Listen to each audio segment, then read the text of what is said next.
Salut tout le monde, c'est Noxy. Aujourd'hui, on se retrouve pour une toute nouvelle vidéo. Pour une vidéo assez particulière. C'est une première pour la chaîne. Aujourd'hui, on se retrouve sur la route, comme vous pouvez le voir, comme vous pouvez le constater. Mais sans moto. Pour quelle raison? Vous savez, j'ai eu un accident il y a quoi, 1 an et demi. Et depuis, j'ai toujours pas repris de moto. Depuis, je kiffe ma vie au niveau des randonnées. Donc là, aujourd'hui, on se trouve avec Théo. Donc les petits potes. Aujourd'hui, on va se faire la randonnée du trou du Duc. Et pas du trou du cul. On est parti de Nuit Saint-Georges, il était quelle heure? Je sais pas. On est parti de Nuit Saint-Georges, il était... De base, on devait y arriver à 6h30, on est arrivé dans les 40. Voilà. On est parti de Nuit Saint-Georges, il était peut-être 7h. Je vois si je me rappelle bien, oui, parce que le lever du soleil était à 7h04. On y est resté 1h30. On y est resté 1h30 parce que j'ai eu la super bonne idée de vouloir trouver une cascade qui passait à proximité du sentier Félix Battier. Celui-là, on vous fera une vidéo une prochaine fois. On avait vu une cascade, je voulais voir si on pouvait y accéder. Au final, on s'est perdu. En tout cas, les gars, je vous reprends un peu plus tard. On est enfin arrivé à Arcenant.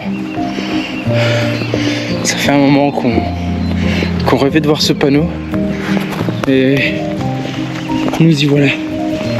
On a eu 150 000 voitures qui sont passées comme ça, comme des malades. Oh, encore ça, Mais on a encore envie. On a encore envie. Du coup, là, on va se poser en rapide, histoire que je retire ma veste, puis on va y retourner. Et à Arcenant. Ça fait un moment qu'on rêvait de voir ce panneau et nous y voilà. C'est français ça? Nous y voilà.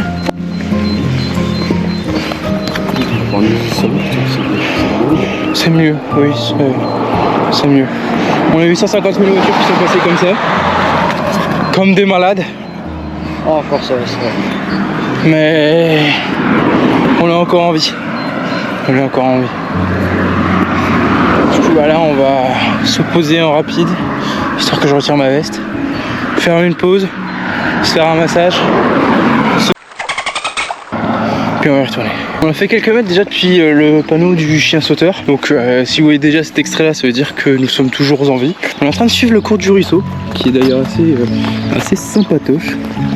Et je viens de me rendre compte que dans ce village, les gens aiment leur village. Dans le sens où ça doit faire au moins... Ouah, ça c'est pas un chien sauteur par contre. Ah non, ça c'est un chien bouffeur. Bouffeur d'humains. Du coup je disais, les gens aiment leur village. Arcenant. Et c'est pas le seul panneau que j'ai vu. À chaque maison, j'ai l'impression qu'il y en a un. Bon, c'est pas tout. Mais je pense qu'on n'est pas venu pour parler de panneaux et de chiens. Mais je pense qu'on est bien venu pour une randonnée. Du coup, je vous reprends une fois qu'on est arrivé sur le lieu de départ de la rando. Cela fait déjà un bon moment que nous marchons, mais je ne vous ai pas raconté l'histoire de cette randonnée. Tout commence au cœur de la Bourgogne. Dans les hauteurs boisées, au-dessus du village d'Arcenant, se cache un lieu que peu de gens connaissent. Un lieu invisible depuis la vallée, un lieu accroché à la roche, le trou du Duc. Une grotte suspendue dans le vide, difficile d'accès, presque dissimulée dans la falaise. Mais derrière ce silence se cache une histoire qui traverse les siècles. Pour y accéder, il faut marcher, s'enfoncer dans la forêt, suivre un sentier discret. Puis soudain, la falaise apparaît. Une passerelle, une échelle et le vide sous le pied. Ici, la roche calcaire a été creusée par le temps. Pendant des milliers d'années, l'eau, le gel et le vent ont sculpté cette qualité naturelle. Mais si la nature l'a créée, l'homme, lui, ne l'a jamais ignorée.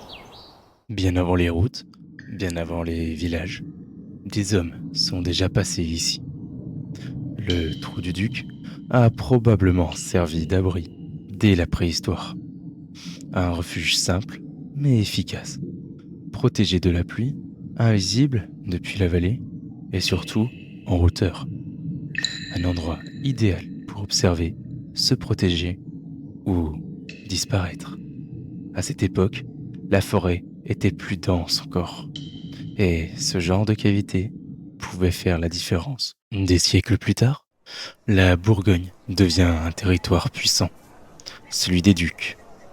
Et c'est peut-être à cette époque que le lieu prend son nom, le Trou du Duc.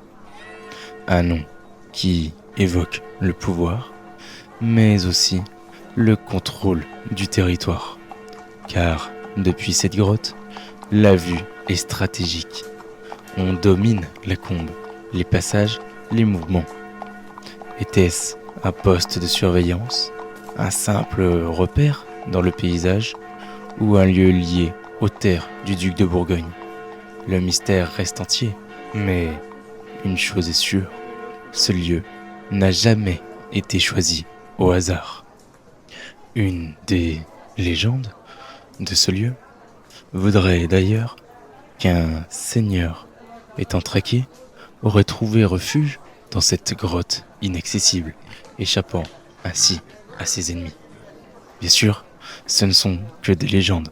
Malheureusement, nous ne pourrons jamais savoir si cela est vrai, mais j'avoue que cette idée me plaît plutôt bien. Puis, c'est au cours du XXe siècle que la guerre revient en Bourgogne. Et une fois encore, certains hommes vont chercher refuge là où personne ne regarde. Pendant la Seconde Guerre mondiale, le Trou du Duc aurait servi de cachette à des résistants, des maquisards, comme nous les surnommons. Ici, ils pouvaient se dissimuler, observer sans être vus, attendre. Dans cette même grotte, où d'autres, des siècles auparavant, cherchaient déjà à survivre, le lieu devient alors silencieux, mais chargé de tension. Chaque pierre, chaque ombre porte une histoire que personne ne raconte vraiment. Aujourd'hui, le Trou du Duc est toujours là, discret, presque oublié. Les randonneurs passent sans toujours connaître son histoire.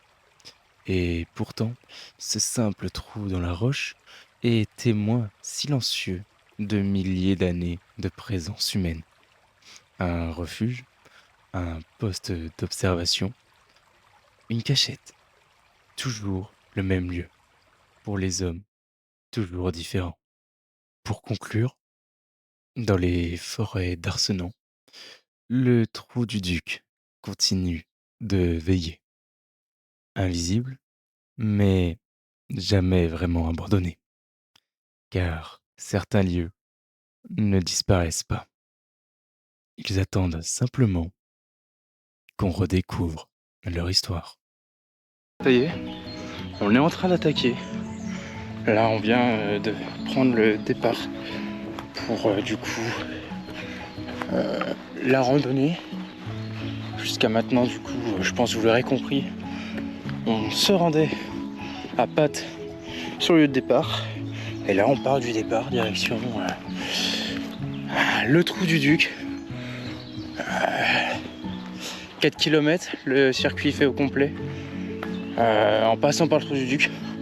Donc on ne saura pas vous dire le nombre exact de kills qu'il y a à parcourir. Mais de ce que nous a dit un habitant, ça a l'air de grimper. Donc on va voir ça.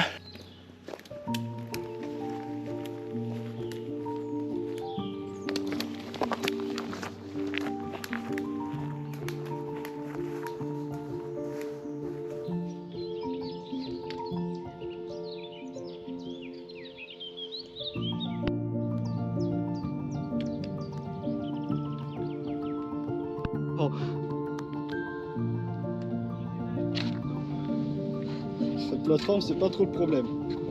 C'est descendre. Ouais, bon.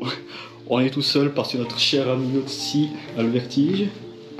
Donc il n'a pas vraiment osé venir. Compréhensible. Alors.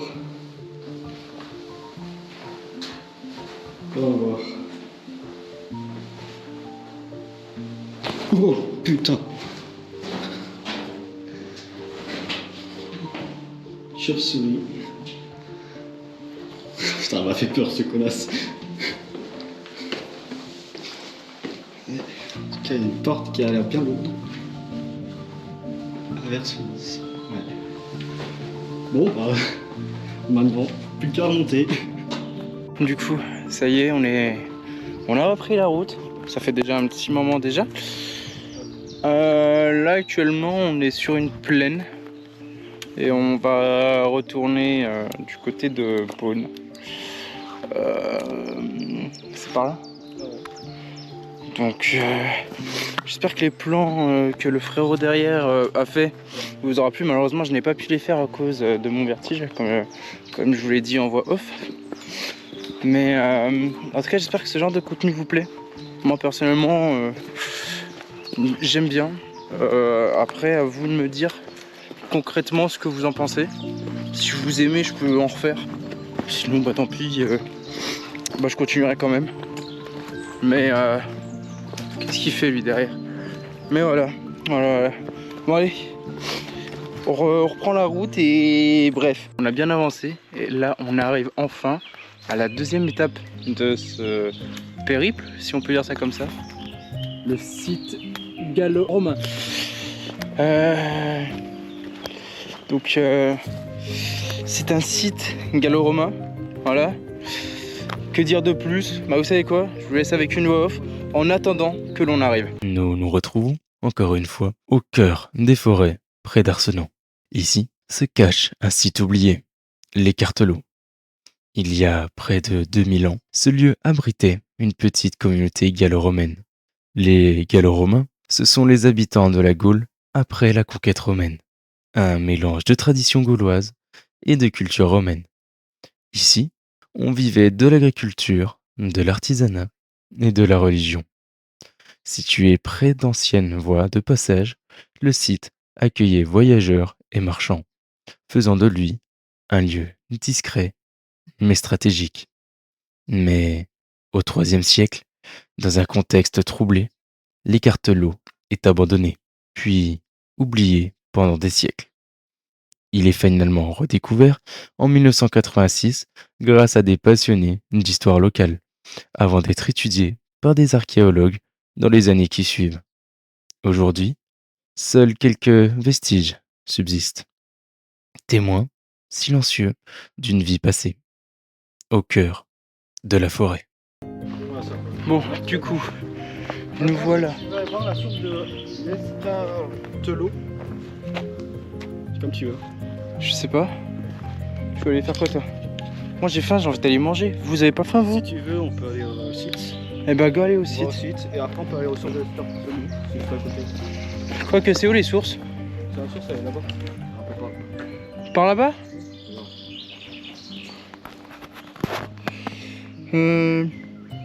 En vrai ça me semble plus de manger vers une source. Ouais, mais je sais pas à quoi ça ressemble, mais on peut y aller si tu veux. Après on va au site. Oh bah go aller au site maintenant. Ok. J'aurais la flemme de faire demi-tour. On va faire demi-tour pour la source. Mais du coup les gars, on arrive. On arrive du coup, comme je vous disais, vers le site gallo-romain. Normalement, si je réussis à faire une voix off, je vous aurais expliqué qu'est-ce que les gallo-romains. Maintenant, ça restera à voir au montage. Regarde, ils avaient un toit les gallo-romains. Ah ouais, putain, ils avaient un toit en tôle, les gallo-romains. Attendez. Ils sont avancés. Hey, ils avaient aussi des barrières avec de la peinture. Hey, ils étaient avancés avec leur temps. Hein. Avec leur temps. Et ça a tenu tout ce temps. Alors que des petits arbres comme ça ne tiennent même pas lors d'une tempête. Bon, objectif déjà, ne pas se prendre la branche qui est juste là. J'ai failli me péter la gueule. Et nous voilà au site gallo-romain.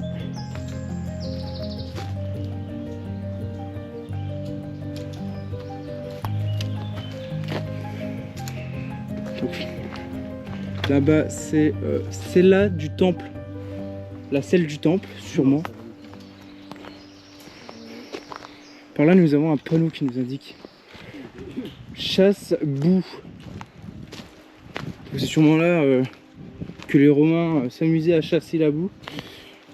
Là on a deux jolis gendarmes. Donc habitation et dépendance. De jour, ces constructions seraient qualifiées de fermes-auberges. Quelques occupants y résidaient à demeure. D'une part, ils étaient éleveurs et agriculteurs. D'autre part, ils y assuraient l'accueil des voyageurs. Donc, de nous.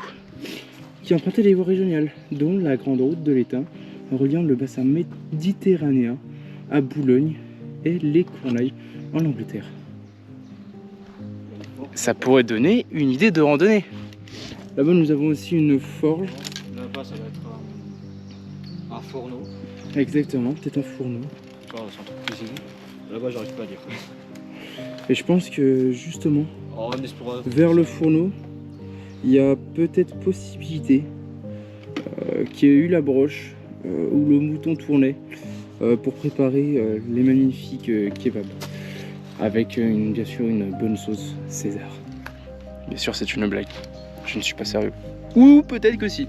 Bon, sinon les gars, nous on va vous laisser. On va aller manger. Et on vous reprend après. Bon, je vous ai dit que je vous reprenais juste après. Mais du coup, je me suis dit pourquoi pas ne pas partager ce bon repas avec vous. Donc pour ma part, j'ai un magnifique sandwich XXL, jambon cru, samouraï et mental. Le collègue, lui, a du poulet. Un sandwich au poulet, parce que le poulet c'est trop bon. On a du saucisson à quoi déjà? C'est au Beaufort. Ça vient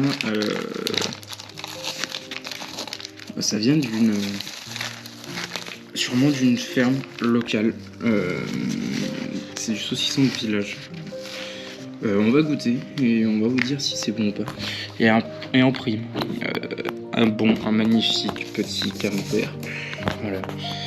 Le collègue lui a comme boisson du coup Du frappuccino vanille. un frappuccino vanille, plus de l'eau. Puis pour ma part, bah, ça va tourner à l'eau. D'ailleurs, je remarque que c'est la face révélée.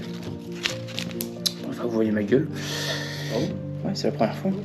Ils ont jamais vu ma gueule. Du coup, hop. Tiens, goûte en premier, c'est toi qui as payé. Tac. Hop, ouais. J'aurais pris ce saucisson de noisette. T'as pris saucisson noisette? Ouais. Ah bah attends, je Non, prends c'est aussi. un saucisson plutôt basique. Il y a un petit côté crémeux.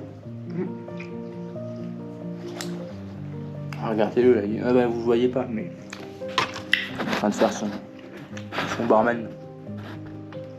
Mais ouais, il y a un bon petit, C'est crémeux. un bon petit goût. C'est pas mal. Franchement, il est bon. Mais j'avoue que celui aux noisettes aurait été, Ouais, il est terrible.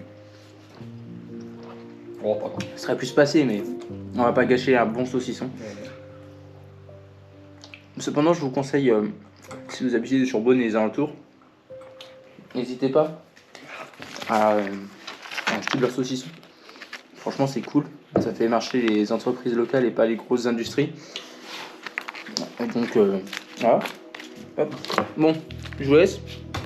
Je vous souhaite un bon appétit. Puis on vous reprend après. Bon, du coup, j'ai été obligé de repasser sur la caméra du téléphone. Étant donné que la GoPro n'avait plus de batterie. Ce qui est bien avec cette randonnée, c'est que c'est un lieu vraiment chargé d'histoire. Dans le sens où il y a encore 30 minutes de cela, nous étions sur un site gallo-romain. Et là, nous sommes vers un maquis. Pour ceux qui savent pas ce que c'est un maquis, le maquis était, si je me rappelle bien de mes cours d'histoire, des planques pour les résistants, si je dis pas de bêtises, durant la Seconde Guerre mondiale, dont on en a la preuve là, en souvenir du combat du juin 1944 et des 6 résistants tombés en ce lieu. Bon, on va partir explorer ce magnifique maquis avec cette magnifique montez l'escalier et on vous retrouve soit en pleine souffrance, en train de monter l'escalier, soit directement au-dessus. On verra en fonction de ce que ça va donner. Du coup, je vous ai pris avec la caméra arrière de l'écran du téléphone pour vous montrer la vue. Donc nous sommes arrivés au-dessus du maquis. Et au-dessus nous pouvons du coup constater une assez belle plaque commémorative. Voilà. Il y a quand même pas mal de noms. Ils étaient tous assez jeunes, voire même très jeunes. Et ils se sont battus contre les missiles allemands, comme écrit ici. Ça, si je dis pas de bêtises, c'est toutes les personnes qui sont malheureusement tombées. Le plus jeune avait 19 ans, le plus âgé en avait 38. Comme quoi, les guerres peuvent prendre des vies, même les plus jeunes. Même si bon, ça, on ne l'apprend pas, hein. On est au courant. Et là, je vous partage la vue. Bon, au moins, il pouvait les voir arriver. Ça a des avantages. Mais voilà. On va peut-être un peu continuer d'explorer. Je sais pas si c'est explorable là-bas.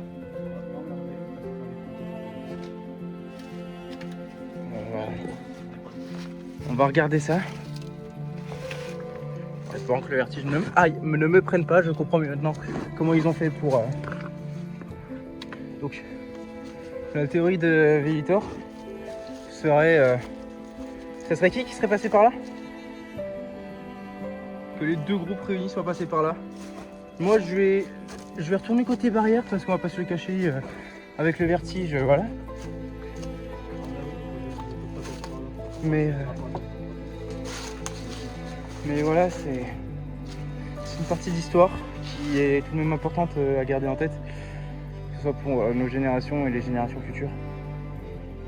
Parce que sans tous ces braves hommes et braves femmes, mais surtout les hommes, hein, parce que c'est surtout les hommes qui étaient sur le terrain.